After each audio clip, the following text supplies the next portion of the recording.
پیر طریقت محب گرامی وقار حضرت مفتی سید فرید شاہ قادری نقشبندی زیدہ مجدہ، سادات کرام، علماء کرام، معزز سامعین، طالبان علوم نبویہ، السلام علیکم ورحمۃ اللہ وبرکاتہ۔ الحمد للہ رب العالمین، والصلاة والسلام علی حبیبہ سید الانبیاء والمرسلین وعلی آلہ وصحبہ اجمعین، اما بعد فاعوذ باللہ من الشیطان الرجیم، بسم اللہ الرحمن الرحیم، واصبر نفسك مع الذين يدعون ربهم بالغداة والعشي يريدون وجهه ولا تعد عيناك عنهم، وقال رسول الله صلى الله عليه وسلم إن خير الحديث كتاب الله وخير الهدي هدي محمد صلى الله عليه وسلم وشر الأمور محدثاتها، آمنت بالله صدق الله العلي العظيم وصدق رسوله النبي الأمين الكريم، ونحن على ذلك لمن الشاهدين والشاكرين والحمد لله رب العالمين۔ محترم سامعین، آئیے ہم اور آپ سب سے پہلے اپنے اور ساری کائنات کے مرکز عقیدت حضور سید الانبیاء خاتم پیغمبراں رحمت للعالمین جان عالمین جناب احمد مصطفیٰ محمد مصطفیٰ صلی اللہ تعالی علیہ وسلم کی بارگاہ عرش جاہ میں ہدیے درود و سلام نظر کریں۔ پڑھیے اللہم صلی علی سیدنا مولانا شفیعنا و نبینا محمد معدن الجود والکرم وآلہ وآلہ وسلم صلاۃ و سلاما علیک یا رسول اللہ صلی اللہ تعالی علیہ وسلم۔ آج میرے لیے بہت ہی مسرت اور خوش بختی کی بات ہے کہ پہلی بار جموں میں دارالعلوم قادریہ نقشبندیہ رضویہ کی سالانہ جلسے دستار بندی میں حاضری کا شرف ملا۔ بڑی خوشی ہو رہی ہے کہ اولاد غوث اعظم پیر طریقت محب گرامی وقار حضرت مولانا مفتی سید فرید شاہ مصباحی زیدہ مجدہ نے دین و سنیت کے فروغ کے لیے اتنا عالی شان ادارہ قائم کیا، جس کی فصل بہار اس سے پہلے تو آپ لوگ بارہا دیکھ چکے ہوں گے، ابھی پھر آپ لوگوں نے اپنے سر کی آنکھوں سے اس دارالعلوم کی ایک فصل بہار ابھی پھر دیکھی۔ سبحان اللہ، سبحان اللہ۔ اتنی بڑی تعداد میں حفاظ کرام کے سروں پر حفظ قرآن کریم کا تاج عزت و کرامت کا تاج سبحان ان اللہ. کے سروں پر رکھا گیا. آمین آمین. واہ. یہ تو ان کا دنیاوی اعزاز. باقی انہیں قیامت کے دن جو عزت و شرف حاصل ہوگا، اللہ رب العالمین انہیں اور ان کے ماں باپ کو قیامت کے دن جو عزت عطا فرمائے گا، اسے دیکھ کر تو سارے اہل محشر رشک کرے گا.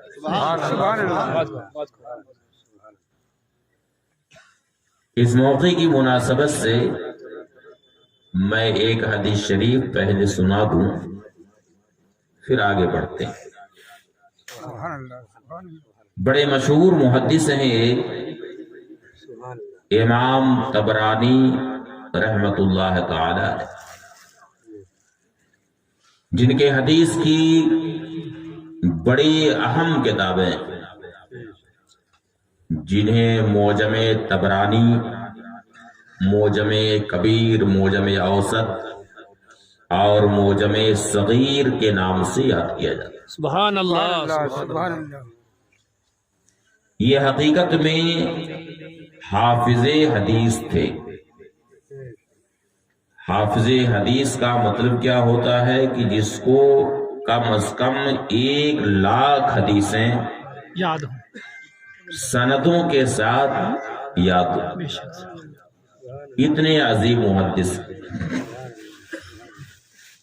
بارگاہ رسالت میں انہیں ایسی محبوبیت حاصل تھی، ایسی مقبولیت حاصل تھی.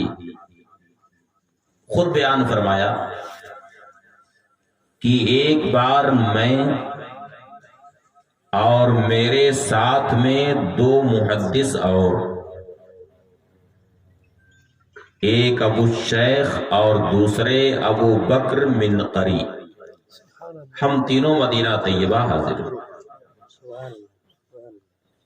مدینہ طیبہ ہم حاضر ہوئے تو بھوک سے بالکل ہم نڈھال تھے، بہت سخت بھوک لگی.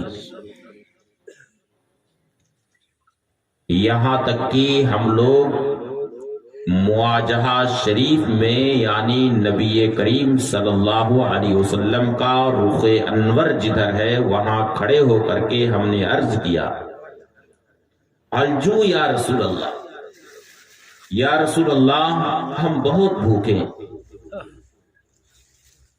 یہ عرض کر کے ہم اپنی قیام گاہ پر پھر آ گئے. ابو بکر منقری نے تو یہ کہا کہ آج کی رات اگر کھانا نہیں ملا تو شاید بھوک کی وجہ سے ہماری موت ہو جائے. ایسے ہم بھوکے. امام طبرانی فرماتے ہیں کہ ہمارے یہ دونوں ساتھی تو لیٹ گئے تھے، انہیں ان کی آنکھ بھی لگ گئی تھی، اور میں کتابوں کے مطالعہ میں لگا ہوا تھا. حدیث شریف کا میں مطالعہ کر رہا. اتنے میں دروازے پر کسی نے دستک دی. دروازہ کھٹکھٹایا. ہم نے دروازہ جب کھولا تو ہم کیا دیکھتے ہیں کہ اولاد علی میں سے ایک بچہ دروازے پر کھڑا. سبحان اللہ. امیر المومنین، فاتح خیبر، شیر خدا، مولا کائنات سیدنا علی مرتضی رضی اللہ تعالی عنہ کی اولاد میں سے ایک شہزادے دروازے پر کھڑے ہیں. ان کے ہاتھ میں ایک بہت بڑا تھیلا ہے جس میں کھجوریں بھی ہیں، اور دوسری طرف کچھ اور بھی کھانے پینے کی چیزیں ہیں. وہ لے کر کے دروازے پر کھڑے ہیں. اور آتے ہی انہوں نے پوچھا، اشکوتم الی رسول اللہ صلی اللہ علیہ وسلم الجوع؟ کیا بات. کہ کیا آپ لوگوں نے نبی کریم صلی اللہ علیہ وسلم سے بھوک کے بارے میں عرض کیا ہے کہ ہم لوگ بہت بھوکے ہیں؟ اللہ اکبر۔ مالک کونین ہیں، گو پاس کچھ رکھتے نہیں، دو جہاں کی نعمتیں ہیں ان کے خالی ہاتھ میں۔ حضرت امام طبرانی فرماتے ہیں کہ ہاں بارگاہ رسالت میں ہم نے عرض کیا تھا الجو یا رسول اللہ، یا رسول اللہ ہم بہت بھوکے ہیں۔ پھر آنے والے شہزادے نے فرمایا کہ جیسے ہی آپ لوگ بارگاہ رسالت میں عرض کر کے فریاد کر کے گئے، عین اسی وقت میری آنکھ لگ گئی، نبی کریم صلی اللہ علیہ وسلم تشریف لے آئے اور مجھے حکم دیا کہ تم فلاں جگہ پر چلے جاؤ، وہاں پہ فلاں فلاں شخص موجود ہیں جو بہت زیادہ بھوکے ہیں، بھوک سے پریشان ہیں، تم سے جو کچھ ہو سکے کھانا لے کر کے ان کے پاس پہنچ جاؤ اور انہیں کھانا کھلا۔ سبحان اللہ۔ تو نبی کریم صلی اللہ علیہ وسلم نے آپ لوگوں کے لیے کھانا بھیجا۔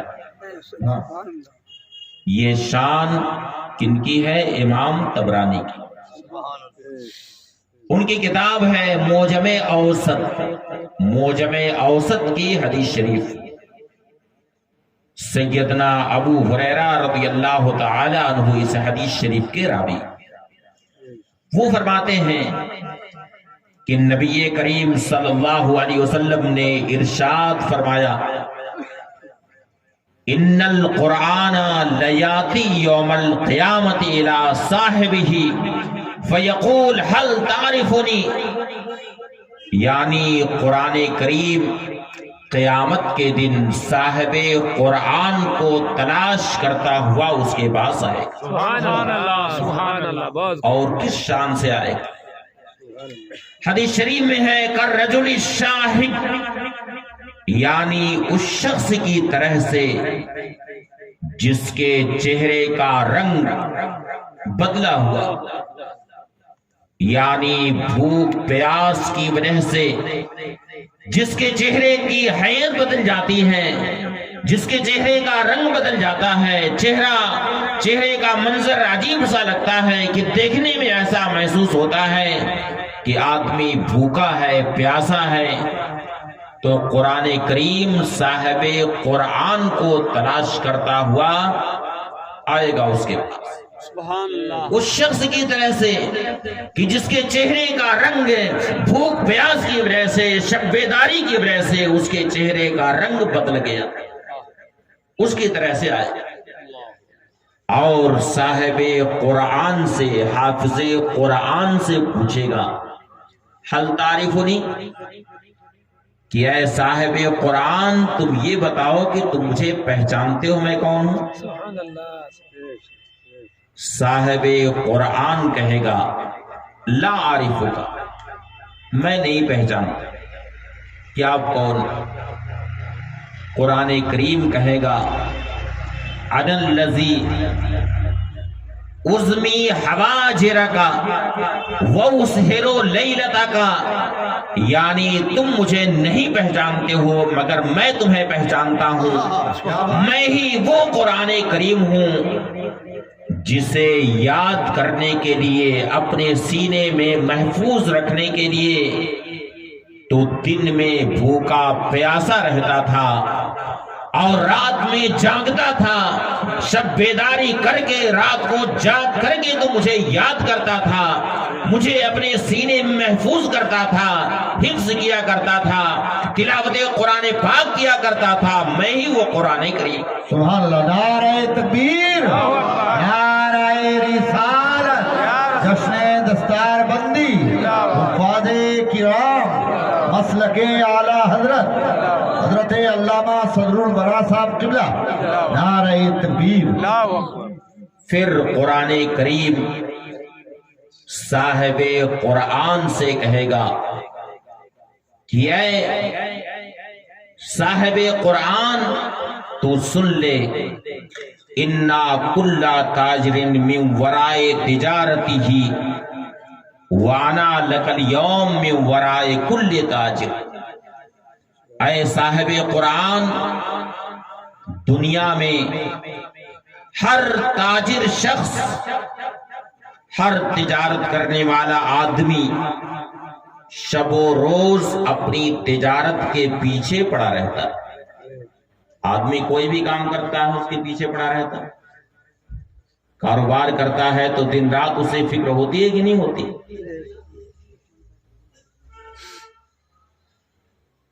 آدمی دنیا میں کوئی کاروبار کرتا ہے تو اسے فکر ہوتی ہے کہ میرا کاروبار آگے بڑھ جائے.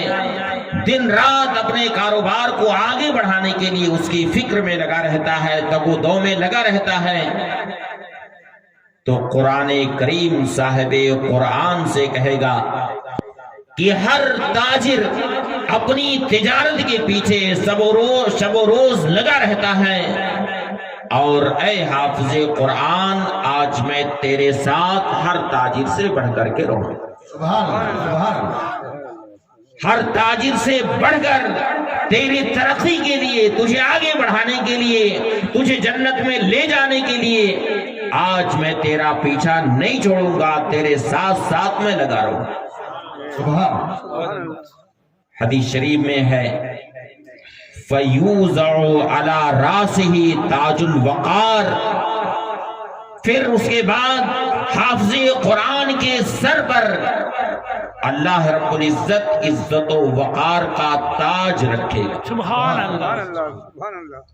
تو میں نے عرض کیا تھا کہ تو دنیاوی اعزاز ہے، اور اصل انہیں تو عزت قیامت کے دن اللہ رب العزت عطا فرمائے. سبحان اللہ، سبحان. تو حدیث شریف میں ہے کہ حافظ قرآن کے سر پر عزت و وقار کا تاج رکھا جائے گا، اور اس کے داہنے ہاتھ میں اللہ تعالی جنت الخلد کو عطا فرمائے گا، اور بائیں ہاتھ میں ملک یعنی بادشاہت اسے عطا فرمائے گا.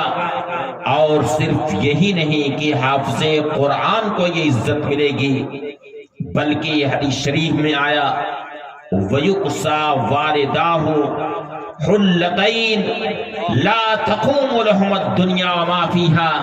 یعنی حافظ قرآن کے سر پر اللہ تعالی عزت و وقار کا تاج تو عطا فرمائے گا، اور اس کے ساتھ ساتھ اس کے ماں باپ کو اللہ تعالی ایسے جوڑے عطا فرمائے گا کہ دنیا و ما فیہا ان جوڑوں کے آگے کوئی حیثیت نہیں رکھتا. سبحان اللہ، سبحان اللہ.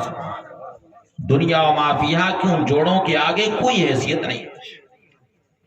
یہاں تک کہ حافظ قرآن کہ ماں باپ اللہ رب العالمین کی بارگاہ میں عرض کریں گے یا رب انا لنا ھذا، اے پروردگار ہمارا کون سا عمل تیری بارگاہ میں مقبول ہوا جس کی وجہ سے ان اولین و آخرین کے اس مجمع میں میدان محشر میں اے پروردگار تو نے ہمیں ایسی عزت عطا فرمائی ہے، ایسا اعزاز ہمارا فرمایا ہے کہ ہمیں ایسے جوڑے عطا فرمائے ہیں کہ دنیا و ما فیہا ان جوڑوں کے آگے کوئی حیثیت نہیں رکھتے ہیں. اے پروردگار ہمارا کون سا عمل تیری بارگاہ میں مقبول. سبحان اللہ، سبحان اللہ. اللہ تعالی ارشاد فرمائے گا بے تعلیم ولدکما القرآن، یعنی یہ جو تمہیں عزت مل رہی ہے، یہ جو تمہارا اعزاز ہو رہا ہے، جہاں سارے اولین و آخرین موجود ہیں اتنے بڑے مجمع میں کہ اتنا بڑا مجمع دنیا میں کہیں بھی نہیں ہو سکتا ہے، اس چھوٹے سے مجمع میں یہ اعزاز ہوا تو ماشاءاللہ سبھی لوگ خوشی کا اظہار کر رہے ہیں. کیا بات، کیا بات. مگر قیامت کا مجمع وہ مجمع ہوگا کہ سارے اولین و آخرین اس کے اندر موجود ہوں گے. تو حافظ قرآن کے والدین کو اللہ تعالی ایسی عزت عطا فرمائے گا. اللہ تعالی ارشاد فرمائے گا بے تعلیم ولدکما القرآن، یعنی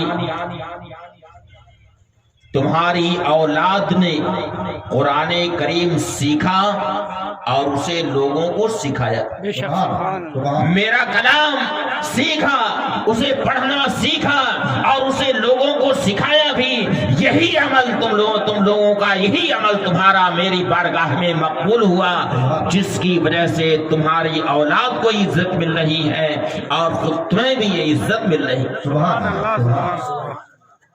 پھر حدیث شریف میں آیا، اس کے بعد صاحب قرآن سے یہ کہا جائے گا، یقال لصاحب القرآن اقرا ورتقی ورتل القرآن کما کنتا ترتل فی الدنیا فإن منزلک عند آخر آیت کنتا تقرؤها، یعنی اے صاحب قرآن تو جیسے دنیا میں قرآن پاک پڑھا کرتا تھا، دنیا میں جیسے تو صبح و شام قرآن پاک کی تلاوت کرتا تھا، قرآن پاک پڑھا کرتا تھا، یہاں بھی تو قرآن پاک پڑھے، یہاں بھی تو قرآن پاک کی تلاوت کر، جیسے دنیا میں تو قرآن پاک کو ترتیل کے ساتھ پڑھا کرتا تھا، تجوید کی رعایت کر کے تو قرآن پاک پڑھا کرتا تھا، یہاں بھی تو ترتیل کے ساتھ قرآن پاک کی تلاوت کر، اور اے حافظ قرآن جنت میں تیری منزل وہیں پر ہے جہاں تم نے قرآن پاک کی آخری آیت دنیا میں تلاوت کی۔ سبحان اللہ، نعرہ تکبیر، نعرہ رسالت، سبحان اللہ سبحان اللہ۔ اس سے اندازہ لگائیے کہ ایک حافظ قرآن کو اللہ تعالیٰ کیسی عزت قیامت کے دن عطا فرمائے۔ سبحان اللہ۔ اور صرف حافظ قرآن ہی نہیں بلکہ اس کے صدقے میں اس کے ماں باپ کو یہ عزت عطا فرمائے۔ اور باپ ایک حقیقی باپ ہوتا ہے، اور دوسرا باپ اس کا کون ہوتا ہے؟ روحانی باپ۔ روحانی باپ کون ہوتا ہے؟ کون ہوتا ہے روحانی باپ؟ یہ اساتذہ، پیر و مرشد، یہ کون ہوتے ہیں؟ روحانی باپ ہوتے ہیں۔ جی جی آمین۔ پیر طریقت حضرت علامہ سید فرید شاہ نے یہ ادارہ قائم کیا، اس کے لیے محنت و مشقت کی، تبھی تو یہ حافظ قرآن یہاں پہ پیدا ہو۔ بہت خوب بہت خوب۔ تو ایک حقیقی باپ ہوتا ہے اور دوسرا باپ مرشد، روحانی باپ، اس کے اساتذہ، یہ کون ہوتے ہیں؟ روحانی باپ ہوتے ہیں۔ جو حقیقی ماں باپ ہوتے ہیں وہ تو اپنے بچے کو مدرسے میں داخل کروا دی، باقی اس بچے کو کس نے نکھارا، کس نے سنوارا؟ علم کی دولت سے کس نے اسے سجایا ہے، علم سے کس نے آراستہ کیا ہے؟ یہ اساتذہ نے آراستہ کیا ہے۔ انہیں تعلیم و تربیت کس نے دی ہے؟ ان کے اساتذہ نے تعلیم و تربیت دی ہے، اس لیے ان کے اساتذہ یہ روحانی باپ۔ تو حدیث شریف میں جو ہے کہ اس کے ماں باپ کو اللہ تعالیٰ ایسی عزت عطا فرمائے گا، اس بشارت کے تحت حقیقی ماں باپ تو داخل ہی ہیں اور ان کے ساتھ ساتھ ان کی اساتذہ بھی داخل، اس لیے کہ اساتذہ نے ان کی تعلیم و تربیت کی، انہیں حافظ قرآن بنایا، انہیں قرآن پاک پڑھنا سکھایا، اس لیے عزت اللہ رب العزت ان اساتذہ کو بھی عطا فرمائے۔ قرآن کریم میں ارشاد ہوا، ان الذین یتلون کتاب اللہ واقاموا الصلاۃ وانفقوا مما رزقناہم سرا وعلانیہ یرجون تجارتا لن تبور، بے شک جو لوگ کتاب اللہ کی تلاوت کرتے ہیں، قرآن پاک پڑھتے ہیں، اللہ کی کتاب کی تلاوت کرتے ہیں، نماز قائم کرتے ہیں، اور اللہ نے جو انہیں دیا اس میں سے کچھ خفیہ طریقے سے اور کچھ علانیہ طریقے سے خرچ کرتے ہیں، یرجونا تجارت لن تبور، ویسی تجارت کے امیدوار ہیں جس تجارت میں کبھی بھی گھاٹا نہیں ہو سکتا۔ کیا بات ہے، کیا بات۔ دنیا کی تجارت تو فیل ہو سکتی ہے، مگر یہ ایسی تجارت ہے کہ اللہ رب العزت یہ وعدہ فرما رہا ہے، یرجونا تجارت لن تبور، وہ ایسی تجارت کے امیدوار ہیں جس تجارت میں کبھی بھی گھاٹا نہیں ہو سکتا ہے، اس میں کبھی بھی نقصان نہیں ہو سکتا ہے، وہ ایسی تجارت ہے تنجیکم من عذاب علیم، یعنی قیامت کے دن دردناک عذاب سے وہی تجارت تمہیں بچائے گی، اسی تجارت کی برکت سے عذاب علیم سے، دردناک عذاب سے تمہیں نجات ملے گی۔ یہ ایسی تجارت ہے کہ اس تجارت میں نہ تو دنیا میں کبھی کوئی گھاٹا ہو سکتا ہے اور نہ آخرت میں کبھی گھاٹا ہو سکتا ہے، بلکہ یہ تجارت دنیا میں بھی کامیاب ہے اور آخرت میں بھی کامیاب ہے۔ سبحان اللہ، سبحان۔ تو آج میں ان حفاظ کرام کو مبارکباد پیش کرتا ہوں جنہوں نے اپنے سینے میں قرآن پاک کو محفوظ کیا۔ سبحان اللہ، وہ قرآن پاک اللہ تعالیٰ نے ارشاد فرمایا، لو انزلنا هذا القرآن على جبل لرأيته خاشعا متصدعا من خشیت اللہ، یعنی اگر ہم اس قرآن کو پہاڑ پر نازل کرتے، پہاڑ کتنا سخت جسم ہوتا، کتنا ٹھوس ہوتا کہ توڑتے رہیے اسے تو ٹوٹتا نہیں ہے جلدی، مگر قرآن پاک میں آیا کہ لو انزلنا هذا القرآن على جبل لرأيته خاشعا متصدعا من خشیت اللہ، یعنی اگر ہم اس قرآن کو پہاڑ پر نازل کرتے تو قرآن کی ہیبت و جلالت کی وجہ سے یہ پہاڑ ریزہ ریزہ ہو جاتا۔ اللہ، اتنی عظیم امانت کو ان حفاظ کرام نے اپنے سینوں میں محفوظ کیا، اس کے لیے یہ اور ان کے ماں باپ، ان کے اساتذہ لائق صد مبارکباد۔ بڑے مشہور صحابی رسول ہیں سیدنا ابی ابن کعب رضی اللہ تعالی، سیدنا ابی ابن کعب رضی اللہ تعالی عنہ، انہیں اقرؤ صحابہ کہا جاتا ہے۔ اقرؤ صحابہ کا مطلب صحابہ کرام میں سب سے بڑے یہ قاری تھے، سب سے بڑے یہ قاری قرآن۔ سیدنا ابی ابن کعب رضی اللہ تعالی انہیں اقرؤ صحابہ کہا جاتا۔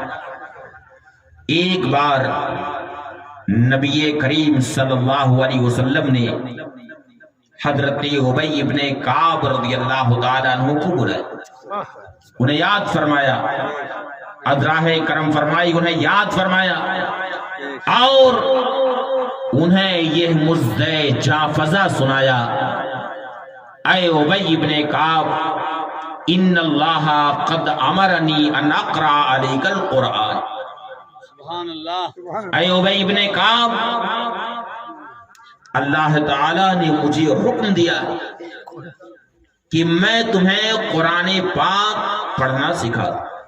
ایک روایت میں تو یہ لفظ ہے اقرأ علیک القرآن، اور دوسری روایت کے الفاظ یہ ہیں ان اللہ قد امرنی ان اقرئک القرآن، یعنی اللہ تعالیٰ نے مجھے یہ حکم دیا ہے کہ اے ابی ابن کعب، میں تمہیں قرآن پاک پڑھنا سکھا دوں، قرآن پاک میں تمہیں پڑھا دوں، یہ حکم خدا بندی۔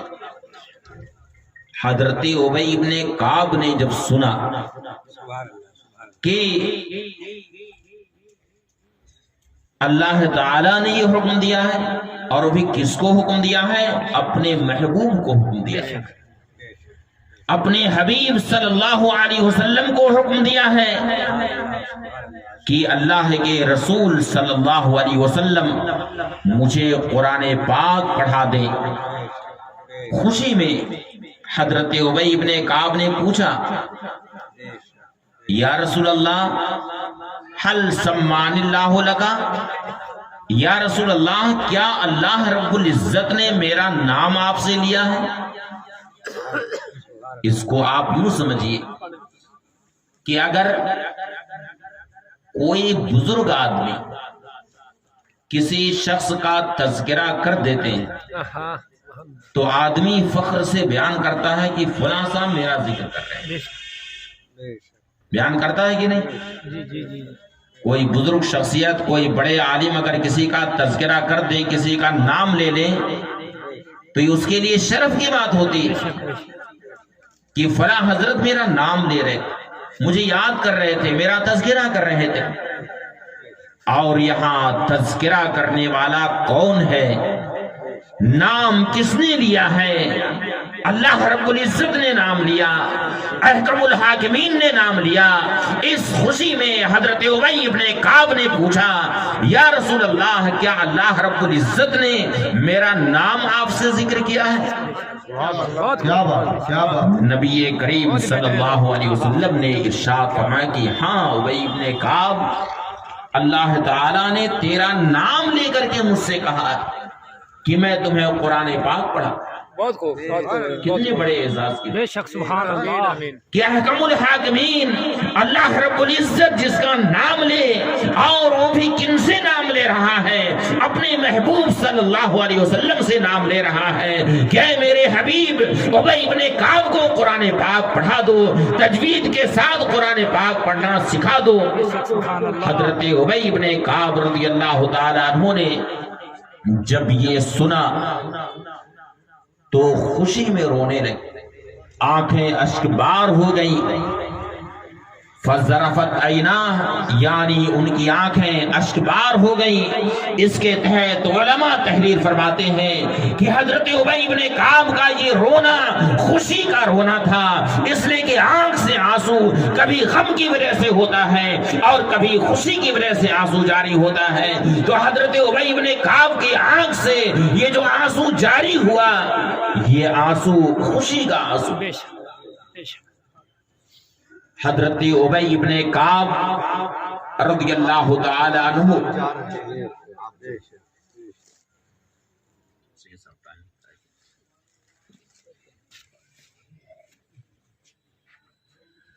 حضرت ابی ابن کعب رضی اللہ تعالی عنہ کو اسی وجہ سے اقرأ الصحابہ کہا جاتا ہے کہ نبی کریم صلی اللہ علیہ وسلم نے انہیں خود قرآن پاک پڑھنا سکھایا.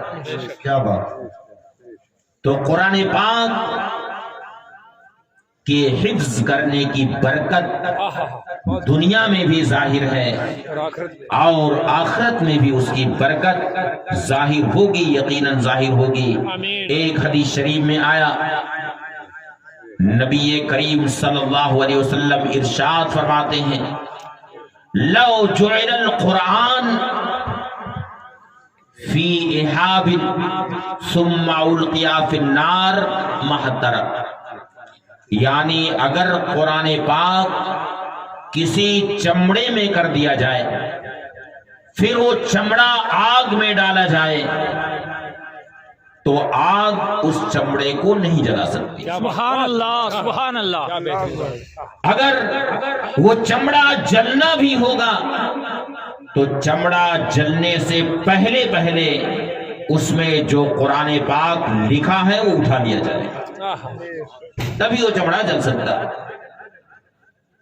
اس حدیث شریف کے تحت حضرت ملا علی قاری رحمت اللہ تعالی علیہ جو محدث مکی کہلاتے ہیں، وہ اس حدیث شریف کے تحت تحریر فرماتے ہیں کہ جب وہ چمڑا جس کے اندر قرآن پاک کر دیا گیا ہو، جب آگ اس چمڑے کو نہیں جلا سکتی ہے، فما ظنک بجوف الحافظ الذی استقر فی صدرہ القرآن، یعنی جب وہ چمڑا جس میں قرآن پاک کر دیا گیا ہو، آگ اس چمڑے کو جب نہیں جلا سکتی ہے، تو اب بتاؤ تمہارا کیا خیال ہے اس حافظ قرآن کے بارے میں جس کے سینے میں قرآن پاک محفوظ ہے، بھلا آگ اسے کیسے جلا سکتی ہے؟ نعرہ تکبیر، نعرہ رسال، جشن دستار بندی. واہ واہ واہ واہ، زندہ باد زندہ باد، سبحان اللہ. حضرت ملا علی قاری رحمت اللہ تعالی علیہ فرماتے ہیں کہ وہ حافظ قرآن جس کے سینے میں قرآن پاک محفوظ ہے، بھلا آگ اس سینے کو کیسے جلا بے شک سکتی؟ سبحان اللہ. خاتم المحدثین حضرت امام جلال الدین سیوطی رحمت اللہ تعالی علیہ فرماتے ہیں کہ جب قبر میں اسے دفن کیا جاتا ہے تو جب عذاب کے فرشتے حافظ قرآن کے پاس آتے ہیں جو شب و روز قرآن پاک کی تلاوت کیا کرتا ہے، اور عذاب کے فرشتے جب اس کے منہ کے پاس جاتے ہیں تو قرآن پاک بیچ میں حائل ہو جاتا ہے، اور عذاب کے فرشتوں سے قرآن پاک کہتا ہے کہ عذاب کے فرشتوں ان ہونٹوں کو مت جلانا، اس لیے کہ ہونٹ وہ ہونٹ ہے، یہ زبان وہ زبان ہے جس سے یہ قرآن پاک پڑھا کرتا تھا، اس لیے اے عذاب کے فرشتوں اس منہ سے دور رہنا، ہرگز ہرگز اس منہ کو مت جلانا، ہرگز ہرگز اس منہ کو عذاب مت دینا۔ پھر اس کے بعد عذاب کے فرشتے اس کے ہاتھوں کے پاس جاتے ہیں، اور جب عذاب دینا چاہتے ہیں تو قرآن پاک بیچ میں حائل ہو جاتا ہے، اور قرآن پاک یہ کہتا ہے کہ عذاب کے فرشتوں دور رہنا، اس لیے کہ ہاتھ وہ ہاتھ ہیں جن ہاتھوں میں یہ قرآن پاک کو تھاما کرتا تھا، اس لیے ان ہاتھوں کو مت جلانا۔ پھر اس کے بعد عذاب کے فرشتے اس کے پاؤں کی طرف جاتے ہیں، اور پاؤں کو جب عذاب دینا چاہتے ہیں تو قرآن پاک پھر بیچ میں حائل ہو جاتا ہے، اور قرآن پاک عذاب کے فرشتوں سے کہتا ہے کہ عذاب کے فرشتوں ان پاؤں کو مت جلانا، اس لیے ان پاؤں سے چل کر کے یہ مدرسے میں قرآن پاک پڑھنے کے لیے جایا کرتا تھا، قرآن پاک حفظ کرنے کے لیے جایا کرتا تھا۔